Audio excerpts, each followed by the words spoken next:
Priateľa, tu je Ondrej z Freecarpu a dnes si pri vode predstavíme novinky od Palatraxu.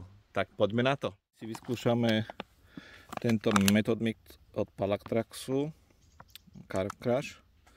Tak poďme na to. Pozrieme sa dovnútra. Môžete vidieť úplne jemný. Tak ako som spomínal vo videu, stačí pridať vajíčko a môžete si urobiť z toho boilies alebo pastu. Tak poďme na to. Nasypeme.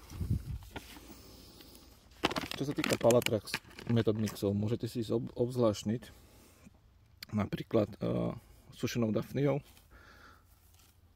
alebo sušenými sladkovodnými krevetkami. Niekedy si ukážeme vo videu v akváriu, aký efekt robia. Sú to čisté proteíny pre ryby, všetko prírodzená potrava. Netreba sa báť. Pridáme trošku vody z jazera. Radšej menej. Menej je viac, ako sa hovorí.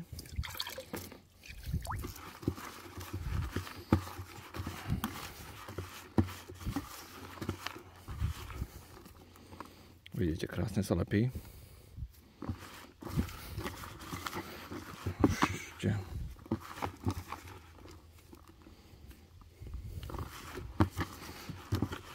Tak. Radšej s tou vodou opatrne, ako potom dosypať. Super. Vidíte, krmívko máme. Method Mix. Krevetky sa v ňom pekne vynímajú. A ukážeme si, ako som vám spomínal, že aj stonzy je možné použiť ako krmitko, takže nie je to len ako kameň. Tak sa páči. Takto si ho pekne obalíme.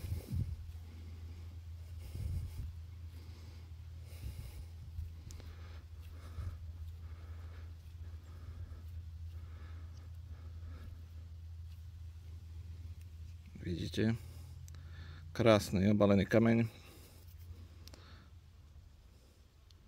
žiadna veda, nadvestová šnúra Steamlink a dve Pop-Up Squab Multiworm s grip s háčikom, bez protihrotu a s drážkami.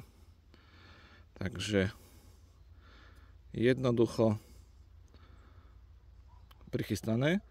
A na doplnenie môžeme použiť takýto booster spray. Skúsime Crave pekne postriekať a šup s ním do vody.